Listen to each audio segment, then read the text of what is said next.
Listen, napakasakit ng iyong ginawa. Nang iniwan mo ako, lagi akong tulala. Pilit na binabalikan ang mga nagdaan. Mga araw na kapag kasama ka merong tawanan. Ano ang dapat na gawin para muling mahagkan?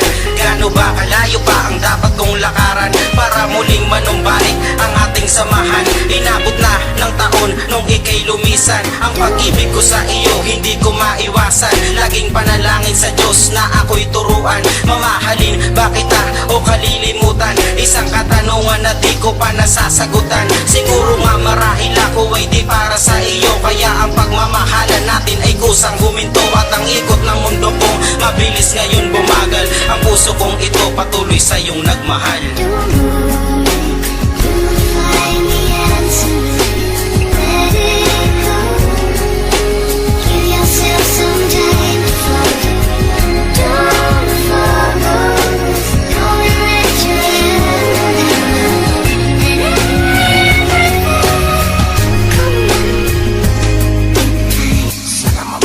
Laging tanong sa sarili, ba't ba kita minahal? Kung ang pag-ibig mo din pala ay di magtatagal. Ano ba ang pagkukulang na akin nagawa? Kaya sa akin ay bigla ka na lamang nawala. Kaya ngayon ito ako tuwing lasing nagwawala. Hinahanap ko ang pag-ibig na biglang nagiba. Nakatingin sa bintana, doon kita unang nakita. Kung iyahan tulad ko ang iyong mukha, parang diwata na hindi na nabura sa akin mga mata. Kahit saan pa lumingon, ikaw pa rin ang nakikita sa loob ng aking pitangan. Nandun tayong dalawa sa pader, may larawan, mukha mo ang nakapinta.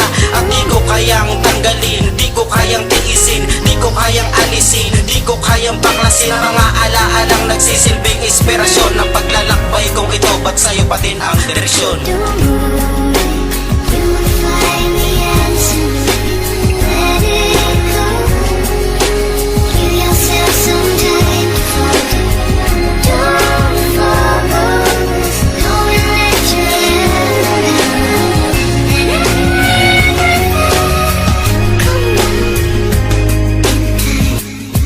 Huwag ka mag-alala, yan ang huli mong salita. Habang nakikinig ako may pumapatak na luha sa akin mga mata. Luha kong nagmakaawa habang naglalakad ako nakatingin sa lupa. Na para bang hindi ko na kaya pang tumingala.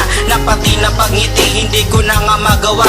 At nagsimula ito nang ikaw ay mawala. Ang huling paalam mo sa akin halos magwala. Nagmumukmok ako sa kwarto at laging nakahiga. Na pati na pagkain hindi ko na nga manguya. Ganito pala mamuhay pag mahal mo ay wala.